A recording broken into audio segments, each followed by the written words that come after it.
ఏంటంటే BJP party అనేది ఒక పొలిటికల్ పార్టీ, సిద్ధాంతం ఉన్న పొలిటికల్ పార్టీ.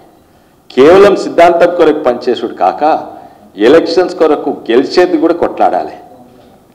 అయితే ఉదాహరణంగా కొంతమంది ఉన్నారు నాతోటి, నా ఎలక్షన్స్ చాలా మంచిగా పనిచేసిండ్రు, ఆయనకు 5,000 రూపాయలు ఈ పని చేసుకురా, ఈ ఫ్లెక్సీలు పెట్టంటే ఆయన 4,500 ఖర్చు 550 రూపాయలు ఖర్చు పెట్టి వాపసు వచ్చి నాకు లెక్క చూపెట్టి 450 రూపాయలు మిగిలినాయని నా జేబులో పెడతారు, ఒక్క పైసా తీసుకోకుండా. చాలా మంచి వాళ్ళు, నిజాయితీతో పనిచేసేటోళ్ళు.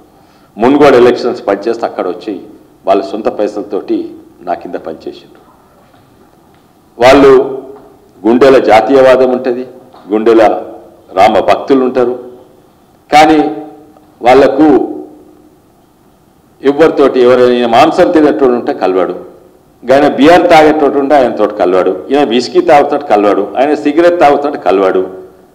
ఆయనకు క్రికెట్ గురించి అసలే తెలియదు, ఆయనకు సినిమాల గురించి తెలియదు, ఆయనకు రియల్ ఎస్టేట్ బిజినెస్ గురించి తెలియదు. అరే ఛాయ్ తాగుదాం అంటే నేను ఛాయ్ తాగాను, ఆవు పాలే తాగుతానంటాడు. అటువంటి వాళ్ళు రాజకీయాలకు సూట్ కారు, ఏమనంటే నష్టం. అటువంటి వాళ్ళు ఊర్లో రచ్చబండకపోతే అందరూ ఇంత బోరింగ్ వచ్చిండో ఉరికిపోతారు. అటువంటి వాళ్ళు మా పార్టీలో మంచోళ్ళు, నిజాయితీతో పనిచేసేటోళ్ళు. అటువంటి వాళ్ళు మా పార్టీలు ఉంటే మా పార్టీకి నష్టం అవుతుంది. ఎందుకంటే అటువంటి వాళ్ళు 10 మంది వస్తే 10 మంది ఉరికిపోతారు. అటువంటి వాళ్ళు మంచి సేవ చేయవచ్చు, సమాజానికి సేవ చేయవచ్చు, దేశానికి సేవ చేయవచ్చు. అటువంటి వాళ్ళు ఏదైనా ఎన్జిఓస్ ఉంటే చాలా మంచిగా, కానీ పొలిటికల్ పార్టీ పొలిటికల్ లక్ష్యంతో ఉంటే అది పార్టీకి నష్టమవుతుంది.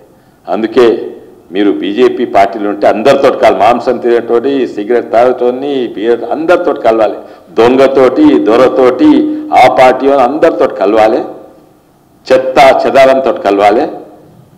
ఎందుకంటే మా పార్టీ సింబల్ ఏంది? కమలం పువ్వు. కమలం పువ్వు దేనిలో పెరుగుతుంది? చెత్త చెదారం పెంటలు అంతా పెరుగుతుంది, కానీ ఆ బురద మాకు అంటొద్దు. మీరు అట్లా చేయాలి, చెత్త చెదారంతో ఉండదు, ఒక్క బురద మీకు అంటకుండా అట్లా పనిచేయాలి. మేము చెత్త చెదారంతో కలవమంటే ఈ పార్టీలు ఉండొద్దు. అప్పుడు మీరు దేశానికి సేవ చేయండి, పార్టీకి సేవ చేయండి, ఏం సేవ చేయండి. అయితే బీజేపీ పార్టీ ఎందుకంటే ప్రత్యేకంగా ఇది వికారాబాద్కు సంబంధించింది. ఇది నేను రంగారెడ్డి జిల్లాలో అనను, ఎందుకంటే ఎంతోమంది పెద్ద నాయకులు బీజేపీ మంచిగా పట్టు ఉన్న పార్టీ, అది వికారాబాద్ జిల్లాలో ఎక్కువ చెప్తాను. ఎందుకంటే ఆడ 540 సర్పంచ్ల 3 సర్పంచ్లు మా వాళ్ళు, ఓన్లీ 3. నాకు మెజారిటీ వచ్చింది, కానీ నాకు మెజారిటీ వస్తే అది లాభం కాదు, పార్టీ పెరగాలి. కానీ 3 సర్పంచ్ గెలిచింది, అది బాధ కాదు. నాకు నిలబడ్డదే 25 మంది, అంటే 540 గ్రామ పంచాయతీలు ఉంటే నిలబడ్డదే 25 మంది. మాకేం కావాలి, నాకేం కావాలి? ప్రత్యేకంగా వికారాబాద్లో వచ్చే ఎన్నికలలో 540 గ్రామ పంచాయతీలు ఉంటే నాకు 500 క్యాండిడేట్లు కావాలి. 500 కాదు, ఒక 4x4, ఎందుకంటే అది ఏ రిజర్వేషన్స్ తెలియదు, ఎస్సీయా ఎస్టీయా ఓపెనా మహిళ తెలియదు.